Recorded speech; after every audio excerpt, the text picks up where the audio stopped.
Proportionnellement à l'acte de délinquance commis, quelles sont les solutions alternatives à la prison que propose François Hollande? D'abord, il faut que pour chaque acte de délinquance, notamment quand il s'agit d'un premier acte de délinquance, il y ait une réponse qui soit proportionnée à l'acte.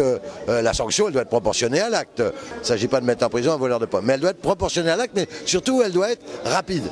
Exemplaire et rapide. Et pour être exemplaire, il faut qu'elle puisse s'appliquer immédiatement. Donc dans la semaine qui suit un premier acte de délinquance, il doit y avoir une réponse pénale. Ça peut aller de la convocation devant un juge, rappel au règlement, la réparation, jusqu'à la prison si nécessaire. Il faut pas. Voilà. Et s'il y a une réponse rapide, eh bien, on fait baisser le taux de récidive. Ensuite, il faut tout faire pour éviter la prison. C'est-à-dire qu'il faut avoir des lieux, il faut avoir des centres de placement immédiat. Je sais qu'ici, dans le Var, ils ont fermé le centre de placement immédiat. Il faut des centres éducatifs renforcés, il faut des centres éducatifs fermés, il faut des moyens pour la protection judiciaire de la jeunesse. Parce que si le juge n'a pas les moyens de placer quelqu'un et d'éviter la prison, eh bien ça sera un échec. Donc, parce qu'il faut réinsérer ces jeunes. Un jeune n'est jamais perdu pour la société, sauf évidemment s'il a assassiné, etc. Mais un jeune qui commet un petit acte de délinquance n'est pas perdu pour la société, on doit l'aider à retrouver le droit chemin.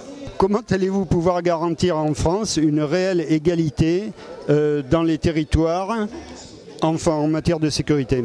Oui, ça c'est un problème parce qu'aujourd'hui, les villes qui ont les moyens, elles se dotent, ici dans cette région, vous avez Nice, elles se dotent de moyens formidables de lutte contre la délinquance à travers des vidéos partout, de la police municipale et tout.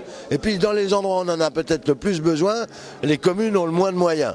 Et donc elles ne peuvent pas compenser le rôle de l'État. Donc ce qu'on fera, c'est la péréquation entre les communes qui doit permettre aux communes riches d'aider les communes pauvres parce que sinon il y a inégalité territoriale et nous on affectera les policiers non pas en fonction de leur connaissance politique mais en fonction des besoins réels de la population. Que pensez-vous de la coopération européenne en matière de terrorisme ?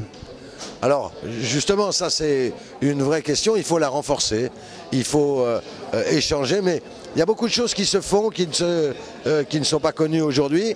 Il y a beaucoup d'échanges qui existent et il est nécessaire de les renforcer.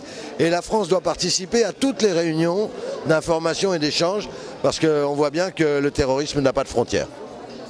Merci beaucoup, M. Ratsonen.